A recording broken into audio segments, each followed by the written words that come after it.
New Thought Media Network. We are a global broadcast network of positive music, media, and entertainment, inspiring humanity's evolution along the journey of enlightenment and creating a world of love, peace, empowerment, and prosperity for all. New Thought Media Network. Positively inspiring.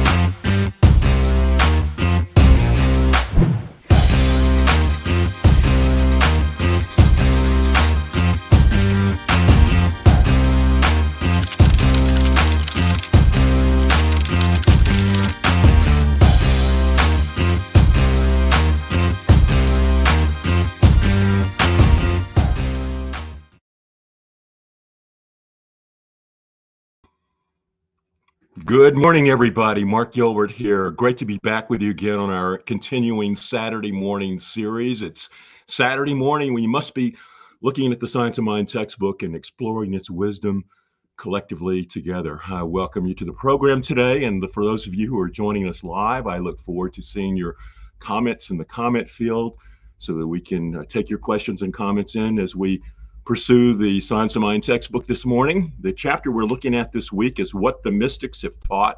What the Mystics Have Taught. And it's one of my favorite chapters out of the book. And I want to sort of set the stage for that as we go through this particular chapter this morning. But I want to back up, and as I always do whenever I'm leading one of these Saturday morning sessions, is to say, where is this chapter in the flow of the overall book? And in this particular flow, we are beginning a new section, part 4 of the textbook. And I will simply summarize the rest of it as saying that at the beginning, Ernest Holmes goes through and summarizes the philosophy of the science of mind for you. And then he gets into some specifics regarding the philosophy for its practical application. He builds up towards the use of what he calls spiritual mind treatment, which is our form of affirmative prayer that leads to shifting our consciousness and creating the world that we want. It's all about a process that we can all use that is assist us in manifesting the lives of our desire. But as we move into part 4, we're getting into the more heavy stuff. We're getting into those things that are the aspects of the philosophy at its collective, the philosophy at its greatest and broadest aspects as it moves into those qualities of the divine. And you might look at it this way, and I like to use this reference a lot in when I'm teaching or talking about the philosophy or about life in general, is that we as human beings here on this planet Earth, we're human, but we're also spiritual. So we're spiritual beings having this human experiences. Teilhard de Chardin most famously stated. But as we move through the human experience, it's that practical aspect that Holmes has been stressing, that aspect of us living in the world of form, the world of matter, the world of stuff. But we also have another aspect to us, which is in the world of the absolute, the world of the divine, the world of God.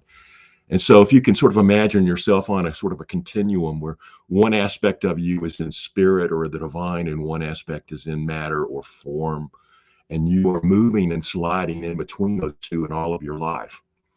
And so when we talk about this section of the book, we're really moving out of the world of form and our application of the philosophy for our physical lives and moving into the understanding of the philosophy as it relates to the absolute or the ultimate or the divine or God or whatever word you wish to use for it, often called the all or the thing itself. And that's where this aspect of this part 4 of the book is really going. It's shifting us from the world of form and the application of this philosophy in the world of form up into our understanding of the world of the absolute. And as you look at part 4, he begins with this chapter entitled What the Mystics Have Taught. And I'm on page 327 in the textbook for those of you who are following along. And Again, if you are online live, be sure to post a comment or question so that we can dialogue around this. But otherwise, you can wind me up and I'll get going on this because this is such an exciting chapter in the book. But if you look at page 327, right under the title, he gets into some bullet points of where we're going in this particular chapter. And it's all about what is a mystic. And I want to reflect on that for a few minutes. And then he said, and then the points after that are unity, individuality, ultimate salvation for all, evolution, cosmic consciousness, illumination, a bunch of heavy topics in regards to, life and understanding. We don't often talk about, illumination as part of our walking around daily lives. But what Holmes wanted us to see is that there was a band of people who have gone before us into the realm of the absolute and have come back to us in our humanness and have reported on what they've experienced.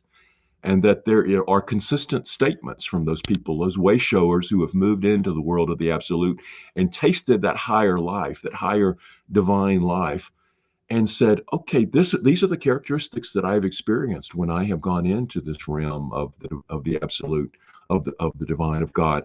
And here is what I have found is a part of that truth. And those are what those bullet points are. And what the mystics have said, what those mystics have said that have gone forward and experienced life in this way, is they've said there's a unity to everything. At the same time that there is a unity, there is an individuality to us. And then he talks about ultimate salvation for all. The mystics have come back and said, we're all saved. Now, this is not saved in the sense of the fundamentalist Christian and traditional Christian faith, where they often teach that people are sinners and born evil and things of that nature. No, that's not what the mystics have said. They have said that it's our natural birthright to be saved by the very nature of who we are, the very nature that we've been born as spiritual beings into this human experience, that we're already, quote, saved, that salvation is already ours, and all we have to do is to claim it and know it. And we'll get back into that more with some quotes in a few minutes. And then my favorite section, and the one that has led me to this chapter so many times, is his discussion of evolution. And why evolution? I think evolution and understanding the concept of evolution puts such a great context around the spiritual journey that we're all on. When I first discovered the philosophy of the science of mind, I was, to me, a lot of it was, okay, about using the power of thinking to create and manifest our lives. That's what we first get when we come into this, is this practical application of change your thinking, change your life. And by change our life, change this physical life that's in front of us. Physical health, if that's what we desire, material wealth, relationships, the right job, all those things in the world of form, that we recognize that the power of science of mind is to shift our thinking so that we can create the thoughts and then follow up with appropriate actions to manifest that life. But at a certain point on the journey, most of us say, is that all there is? Isn't there more to life than just manifesting the stuff in the world of form? What about this extra life, the absolute aspect of life? It's about shifting our focus away from that. Again, we've been focused on the world of form, and now we're going to focus on the world of spirit. And by asking deeper questions about what is the meaning of life and why am I here and where am I going and things of that nature, it often turns us to, and the mystics that have gone before us have shown, that the ultimate goal of why we're here is to move through a process of evolution. And that's what we'll come back to. But when I discovered that, and it wasn't the very first thing that I discovered when I came to Science of Mind. I discovered, change your thinking, manifest your life. It was only when I started asking deeper questions, moving up the spiral of life to seek deeper truths, that it came to me that ultimately the purpose of why we're here is to grow and evolve to the highest beings of who we are. And more on that in a moment. But it was in that moment, in finding that truth, that I discovered this section of the textbook. It's when I started delving into what did Ernest Holmes say about evolution, that I read this chapter and discovered and learned for the first time what he meant by the process of involution and evolution, which we'll come back to in a moment.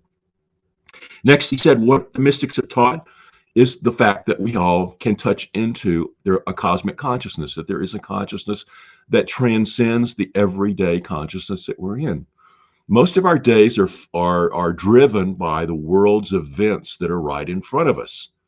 Right in front of us is this life, this physical life, and oftentimes it is so mesmerizing that the interactions and relationships we have with life are me, Mark, you, whoever you are. Wayne, good morning, Wayne. Glad to see you're here with us this morning. So Wayne is sitting there having his life and looking out at the world of form and interacting with the stuff that's going on in his life, just as I am and all of you are. And we tend to define our lives by this physical material stuff. But what Holmes said, the mystics and the way showers that have gone before us have seen, is that there is a cosmic consciousness, a greater consciousness that we can tap into. And that when we can tap into that consciousness, we can have an expansive feeling of what's really going on here. When we can taste that, it reaffirms for us that we are more than just these physical beings in this physical life. And then the final bullet point there on 327 is the sense of illumination. Illumination is that great sense of the feeling of the divine light that we can get glimpses of, and the mystics have shown us that. So, in a nutshell, that little bullet list there on 327 tells us where this entire chapter is going. He describes what is a mystic, and the whole chapter is what they have taught. And the things they have taught can be described in those bullet points, which we'll jump into in more detail now. Good morning, Roy from Fort Morgan, Colorado, just a few miles away from me here in Lakewood, Colorado. Good to have you with us this morning. Anybody, Roy, Wayne, and all of those who are joining, be sure to jump your comments in, ask your questions as we go along on this.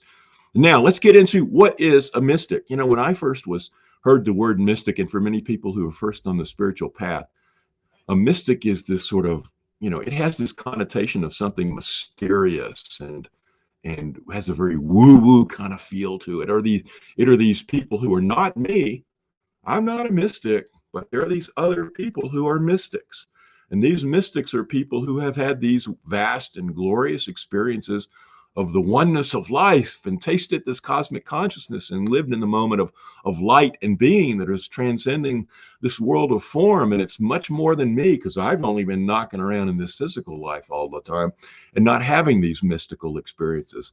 So Holmes' purpose in writing this chapter is to say there are these people, everyday people, be it poets, teachers, spiritual teachers, whatever they are, who have tasted this grander, greater aspect of life, and they've come back and reported common characteristics. And here are the characteristics they've described. That is the purpose of this chapter at its surface level. At its surface level, Holmes is telling you that you have these way showers who have gone before you. They've had these mystical experiences, and here is what they have told us is true about life. Here's what they've told us is true. And so he's giving us the wisdom of the mystics in this chapter. But I think as I've read this chapter more and more, I think what Holmes is really getting at is he has another motive in this chapter. And that's to point out that you are a mystic too, that we all have a mystical aspect to us, that the nature and experiences of the people that he's referencing in this chapter, that the people right there on the bottom of the last line, Robert Browning, Tennyson, Wordsworth, Homer, Walt Whitman, Edward Rowland Sill, and others of this nature have given us great poetry. He goes on from there to talk about David, Solomon, Jesus, Plotinus. He lists people that he considers the mystics, but what he also wants you to know is what they have experienced, you can experience. You can experience. So you, in the very nature of your being, when you shift your focus from the world of the relative, the world of the form, the world of matter, the more you can shift your attention and focus up into the world of the absolute, to God, to the divine, the thing itself, the more that you shift that, the more that you can taste and have the experiences that the mystics have had. And that when you move into that higher realm, you too will have these feelings of unity and the importance of your individualization and so on. So one of the key messages and takeaways for all of us is that we, in the shifting of our everyday lives from the world of form to the world of the absolute, can touch into the mystical experiences and have them ourselves. I know when I was first growing through the and learning about the spirituality, I would read about these mystical experiences, and people would talk about, I had this meditative experience and I had this glorious experience of love and light, and yes, the inner sun, as Wayne's talking about. And I had, that sense within me that these people had these experiences of the inner sun. They had the experiences of the divine, but I wanted to taste that. And so I would get on my meditation cushion and meditate, and I would move into, greater senses of trying to leave and set aside my busyness of the day and my focus on the world of stuff, and focus on an inner. But I had an attachment. I had an attachment to feeling like I had to jump from the world of the form to the world of this mystical experience in one giant leap. Now, there are people who've had those. There are people who have crossed that threshold in an instant, and we've read about them. And we've read about how a person can be walking around in an everyday experience and immediately jump into a mystical moment where they're experiencing this divine unity and blissfulness in one moment.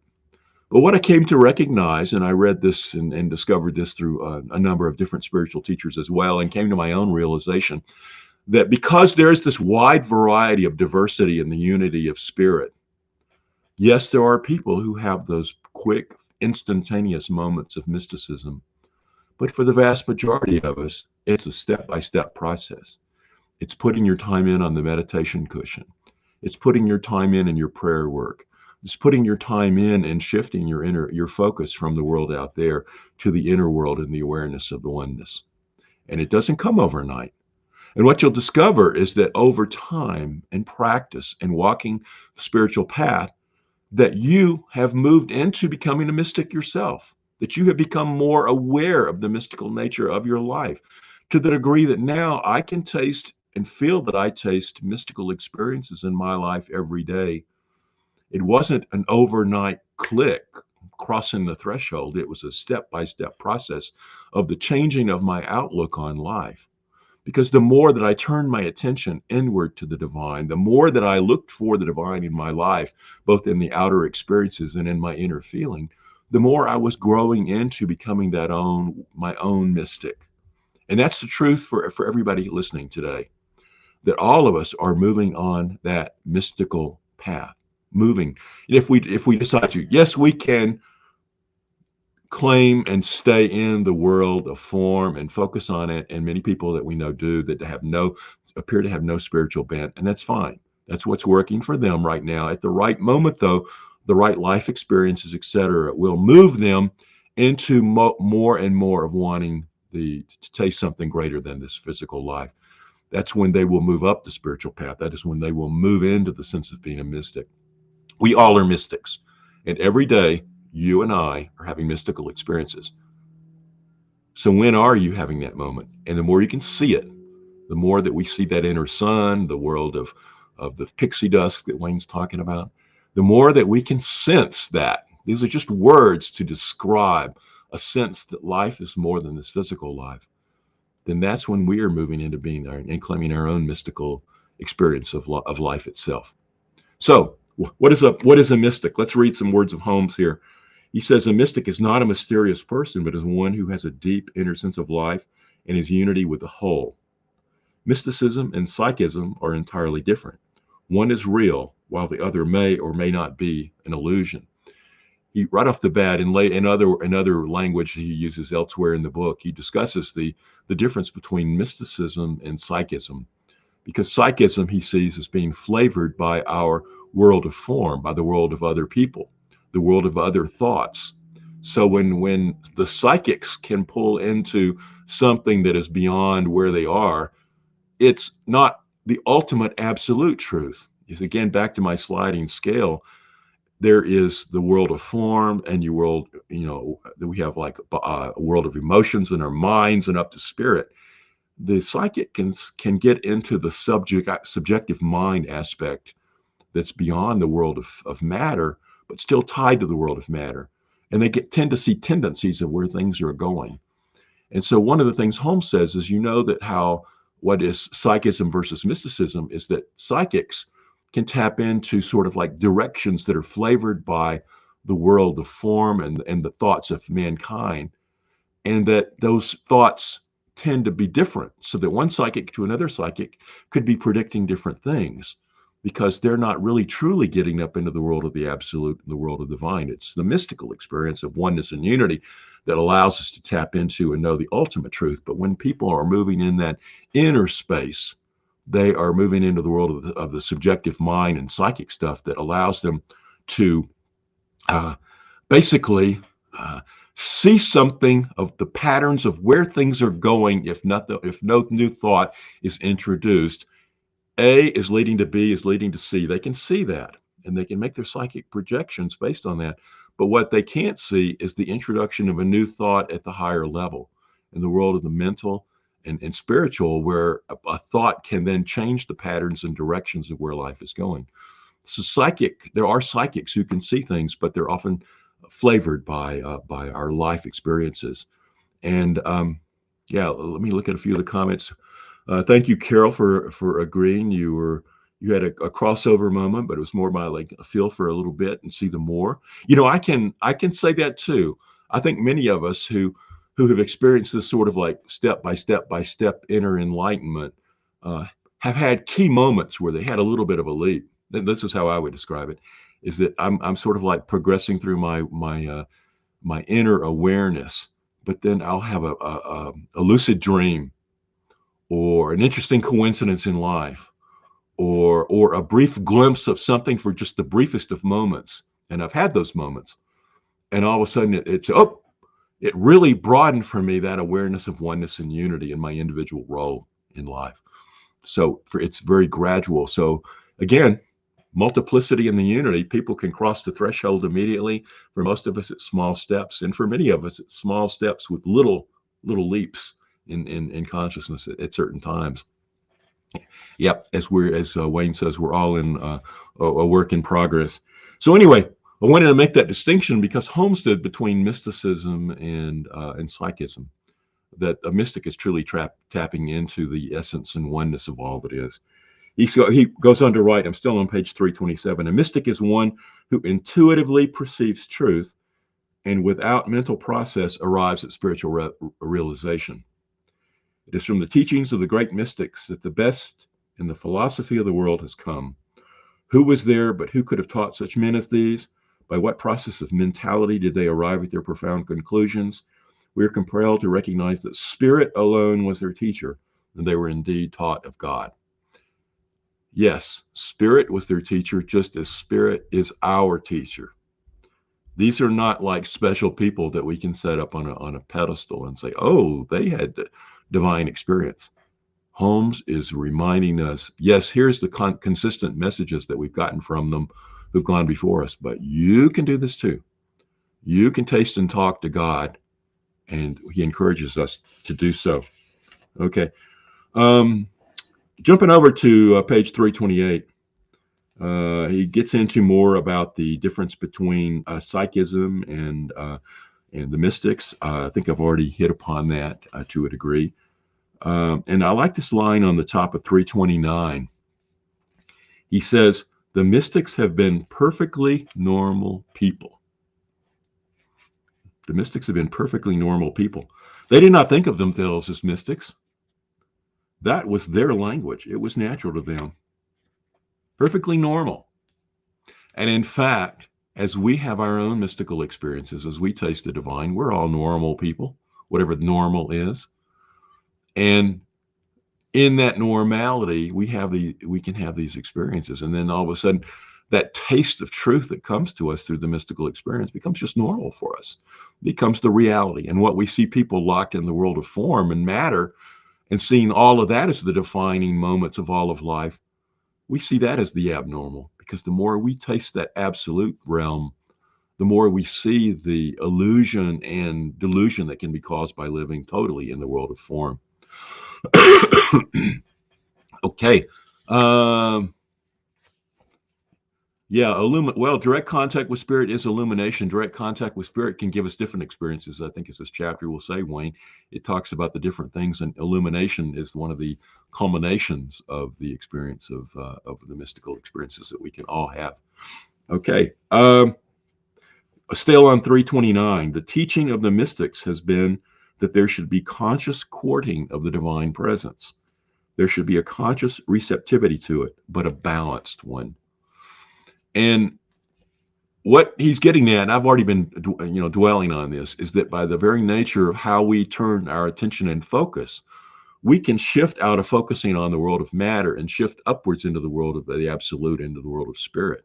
And the more we can do that, the more that we consciously say, I'm going to focus my life on the absolute, on the divine. And the more we start putting that as an intention and then following it through with our meditations, our affirmations, our prayer work, our spiritual practices, the more that we begin to build up our spiritual muscle and experience those mystical states. So the mystics that have all gone before us have said, hey, the way to do this is by the conscious courting of the divine presence that is already in you. And we all have our own processes that we all can work towards and reinforce for us the sense that we're moving into a sense of unity and divineness. Again, on 329, he says at the bottom, it's through the teachings of the illumined that the spiritual universe reveals itself, imparting to us what we know about God, what we directly experience ourselves, and what we believe others have experienced. This is all we can ever know about God. I really like that because everybody throws around the word God and spirit and and everybody has their own mindset of it. In fact, I've written a lot and talked on my blog site about the fact that when many times when people talk about the God, I have to stop and say, well, what's the God you're talking about? Because we have to define our terms. Because many people who are in, say, a traditional viewpoint of God, the old man in the sky God as I like to call him, is that at an early point in many people's spiritual journeys, that's what we've been taught, is that God is this external being that watches over the universe and judges us, et cetera, et cetera. And many people have that sense of that's what God is. But then there are many people who have let go of that. They recognize that that's not the trueness of God. As they move into mystical experiences and have their own taste of the divine, they recognize that's not true. But they don't go right from sky God to God within in one fell swoop. For many people, they go circuitously out into the world of form and they start saying, well, maybe all of this world of form is what's true. And how it makes no relative sense from a scientific standpoint of having an old sky God that's judging me and sitting up on a cloud. That just makes no sense from a scientific, logical standpoint. And so they move into a space of the denial of God or the death of God. The death of the old sky God is what they're dying to. And that's a natural process of our growth as a spiritual being, is that we begin by being presented as a young child messages of some sort of mystical, magical God out there. And then the world of form and science and rational thought allows that old myth to die within us. But then we recognize that just simply saying that dead matter is all it is doesn't work for us as well.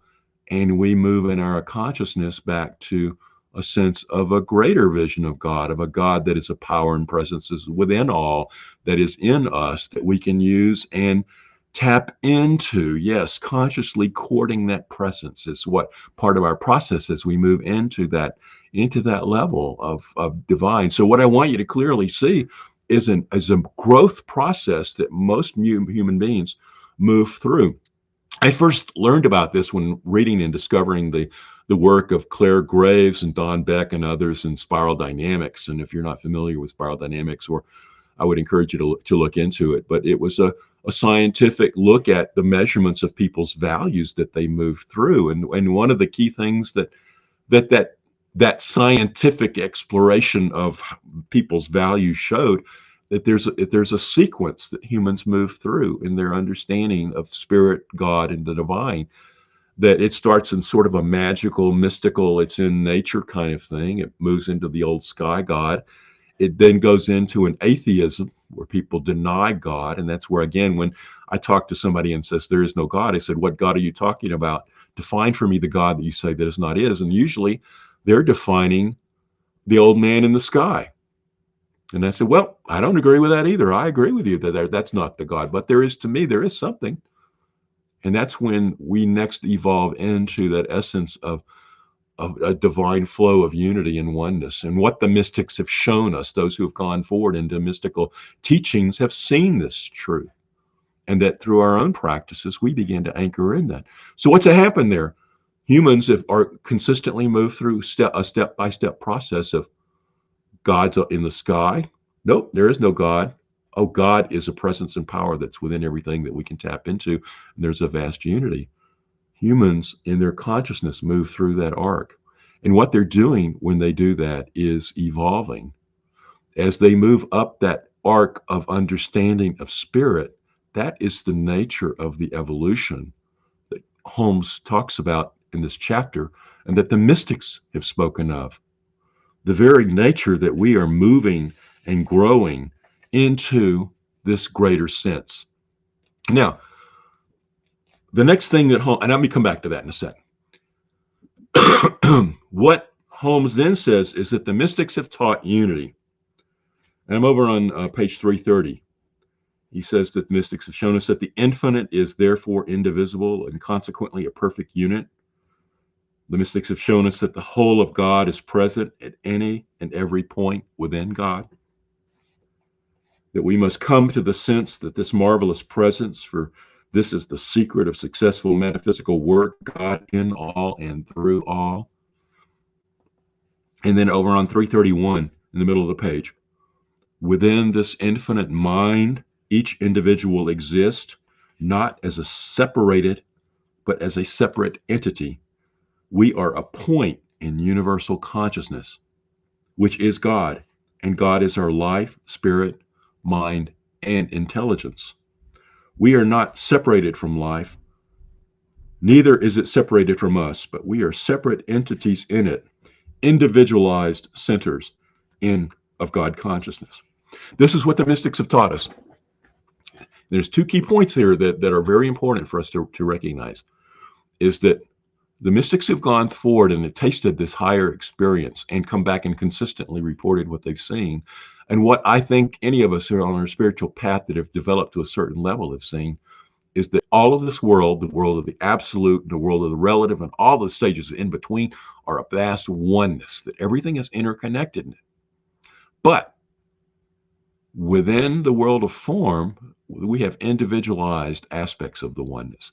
So there is unity, all one, but then individual expressions. So when you sense that you feel that you're different from everyone else and you're this individual, that's just the nature of you and the experience that has been set up for you by spirit, for you to experience your nature of separation and for you to make your individual free will choices and for you to move through life and have the growth and experience of this world of form and the world of spirit.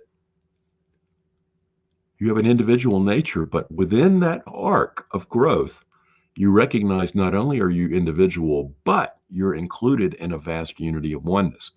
And many people on their evolutionary journeys are still in the lower level thinking of individualized, and I'm separate.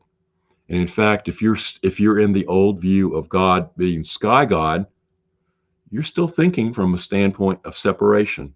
I'm here, I'm evil, born evil, got to repent, etc., so that God can judge me and I can have eternal life. You're still thinking in separation. When you move into that next phase I was talking about, where you let go of that vision and you think that everything is matter, then you look at the world of form and yourself and you just see it as things knocking into one another and everything is separate. You're still in separation. It's only when we start tasting through mystical experiences and moving into becoming the spiritual, not religious, that we have this sense of unity. We still have a sense of individuality. And that's why I often talk about it. We feel like we've got 2 feet, 1 foot in one world and 1 foot in another world. We're in the world of matter and form, and we're in the world of spirit and the divine. And each day we're shifting in our focus. But if more and more we can shift to the world of the absolute and the divine through our spiritual practices and our outlook on life, the more that we are growing on that spiritual path, the more that we are evolving. And that is absolutely where we're going. I'm going to jump over just for a moment, but on pages 330 through 332, he's talking about the mystics sensing the sense of unity. And then on 332, 333, over to 334, he talks about the sense of individuality. He's talking about us living in these two senses of being in spirit and in form, unity in spirit and individualized in the world of form. And that's where we're moving back and forth. Thank you for the kind comment, D Murphy 42. I appreciate that. Appreciate, Wayne, all of your comments as well. Keep those comments and questions coming as we move along. Then he gets into, again, what have the mystics have told us? There's ultimate salvation for all. And in this particular section, I want to briefly just read some of these because he starts a number of the paragraphs with the mystics have taught. All right. And so in the bottom of 334, he says, the mystics have taught that there is but one ultimate reality, and that this ultimate reality is here now. If we could but see it, the great mystics have been illumined. They have seen through the veil of matter and perceived the spiritual universe. That's what I've been talking about this, is that we feel like we're down here in the world of form, but we also are in the world of spirit. And so what the mystics have taught us is that move up in your consciousness.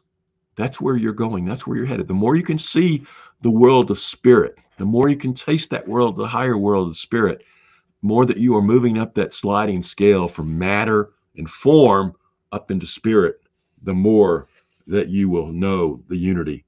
The next thing he says is, furthermore, the mystics have taught the ultimate salvation of all people and the immortality of every soul. Indeed, they have taught that immortality is here and now. If we would be awake to the fact, he puts that in all caps, Holmes is yelling at us to understand this point, is that we are immortal now. Our life is forever now, that we are beyond time and space.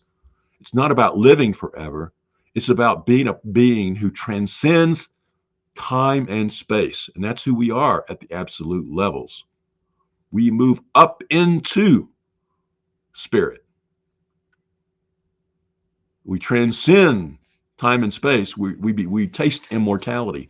Immortality is not living forever. It is living outside of time and space. But the mystics have taught that we're ultimately saved because we need nothing other, because we are immortal now. You're immortal now. The great mystics have taught, Holmes writes, that man should have no burdens and would have none if he turned to the one. It is only by our sense of focusing on separation and the in the sense of individuality from one another to another that we get into the feeling that we're not good enough, we're not worthy, we don't have enough. But the more we can shift our attention up into the unity and the oneness of spirit, the more we recognize we have all we need. All we have to do is focus on that. Focus on the one and know the one in our lives. And then on the next page, he says, our individualized universe is forever complete, yet forever completing itself. This is the state that we often talk about, being and becoming. We are in this weird dynamic tension every day as humans between living in the world of the absolute of spirit, which is the state of our true being, and then again, living in the world of form, which is ever becoming. Form is all about relationships. The experiences that we have here in earth as an individual expression of God are all about moving through individualized moments of time where we're learning and growing. This sense of becoming, we are ever growing and becoming, is existing simultaneously with a transcendent state of non-changing being. And that seems like we're talking out of two sides of our mouth. But this is where spiritual growth calls us to recognize we have a dynamic tension going on in our lives all the time. We're in spirit, oneness, unity, eternal now, and we're in the state of moving through the expressions of time and relationship in the state of becoming, and both are occurring simultaneously. And we need to sift around and shift between the two. Now we finally get to my favorite section, which is the one on evolution. And I've been talking about evolution throughout this chapter because this is what the mystics have been teaching and what I think is essential for us all to know as we move through the state of our spiritual path. And that is this nature of letting go of the sky god, of then denying God, the old sky god, and then that movement into knowing that there is something greater and grander, that there is a spiritual nature to the universe, that we are not just simply physical matter, but there is a realm beyond the physical realm that is our truth. It is that understanding, it is that process of moving from old sky god to denying God to seeing God in all and into our own mystical experiences and the sense of unity and oneness that is the evolutionary path that we are on. What Holmes talks about in this particular section and in his other writings on evolution is what many mystics and spiritual teachers throughout the ages have told us is going on. And it's a sense of what's called involution leading to evolution. You can see this in things such as the tree of life in the Kabbalah and in the great chain of being taught in many mystical faiths. And what is this? That in the sense of the completeness and unity of God in the divine in spirit, in the very beginning and in every moment since the beginning, the great beginning that was not a beginning, but time immortal, that spirit created this universe and embedded itself into it so that the nature of love and power and intelligence and the evolutionary spirit of wanting to grow and create was embedded into this wonderful material universe in which we live. That process of spirit putting its aspect into itself, shards of light in the Jewish tradition, that everything is embedded with the divine, is the process of involution. God, spirit, is involving itself into this world in which we live. And then spirit sits back and allows itself and its shards of light that is embedded in all, including you and I, we're left to our own devices to learn and grow and feel that. And so that this process of moving backward into the awareness of the oneness of where we came from is evolution. God embedded itself, involved itself into its creation and allowed its creation to learn its truth and its source and to move back into. You can look at it as a downward arc as God involved itself into the universe, and an upward arc as we evolve backwards into unity and knowing the truth of our unity with our source, which is spirit. That's what evolution ultimately is about. Evolution in the physical realm may be what Darwin taught, but the spiritual evolution that the mystics have taught is this process of us revealing to every individual pocket of consciousness on this planet the truth that they came from the oneness of the divine. Let's read a couple of quotes here from Holmes to anchor this in. I'm on page 337. He says, "The universe, both visible and invisible, is a spiritual system. Man is a part of the spiritual order, so indivisibly united with it that the entire cosmos is or may be reflected in his mind.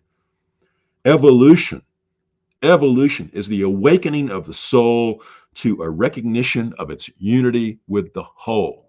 That's what evolution is. It's you and I waking up to our unity, recognition of our unity with the whole. We're already unified with the whole. It's our waking up to our awareness of it. And that's what we're each called to do on this path. Yes, is to be that. The next paragraph. The aim of evolution is to produce a man who, as the point of his objective thought, may completely manifest the whole idea of life, may bring unity to the point of particularization, finding nothing in the law to oppose it. Our whole purpose in evolution is to bring to our thought the whole idea of life and our being unified with it, that we are a point of particularization of the divine in the unity of all that is. The more that our awareness wakes up to that, the more that's where we're going with our evolution. Over on 338, he writes, to repeat, the aim of evolution is to produce a man who, at the objective point of his own self-determination, may completely manifest the inner life of the Spirit. Even the Spirit does not seek to control us. It lets us alone to discover ourselves. The most precious thing a man possesses is his own individuality. Indeed, this is the only thing he really has or is. For one instant, to allow any outside influence to enter or control this individuality is a crime against his real self. The more we give our power to things that we think are in the illusion or outside of ourselves, the more we're denying our true reality. So as we come to a conclusion today in today's session, and I want to thank all of you, Wayne and Carol and Roy and Dee Murphy, for your comments and being on and involved in today's presentation. Is for all of us, either watching this live or later, to remember the key aspect that we're all on an evolutionary journey, that we're all mystics, that mystics aren't some mysterious person, that it's the nature of our own growth and evolution.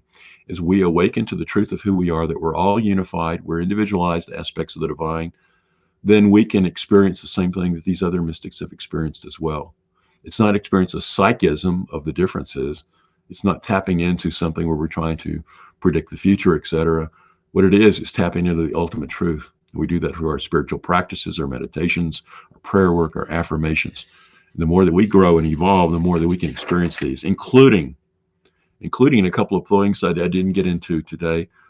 Holmes concludes the chapter by talking about the nature that we can tap into a cosmic consciousness that is beyond consciousness of this planet. I think if any of us that have been on the spiritual path for any time have tasted this cosmic consciousness, I know that I have. There's been moments where I have had a transcendent experience that allows me to feel and sense the unity of all it is and to transcend this. And within that cosmic consciousness is something that the mystics have taught regarding illumination. Illumination is not something special for someone else, it's for all of us. It's to be illumined by the light of the divine that moves through us. That those who've had these cosmic experiences have tasted and described it as a light.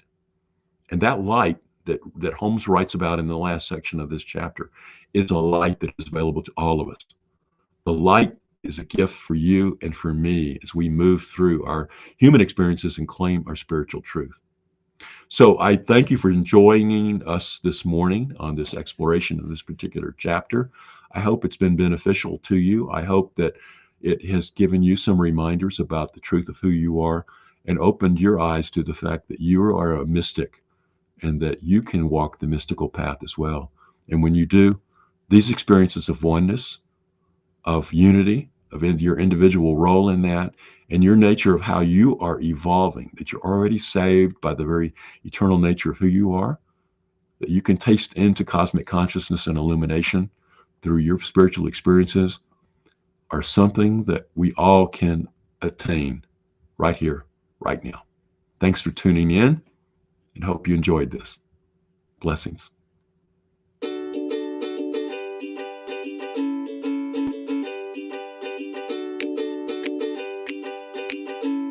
Thank you, Center for Spiritual Living Denver, for your continued support.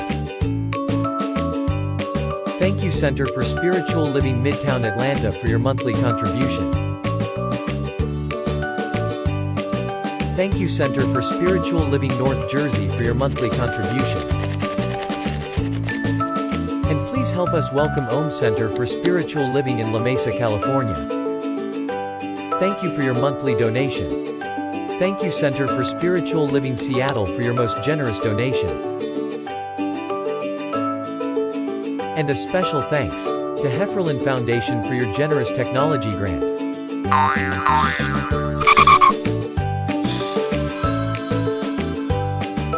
And Suze Ajit, thank you for your very generous donation. And a super special thank you to Dr. Tracy Brown, RSCP. Thanks for being a super donor. And a big shout out to all our committed donors.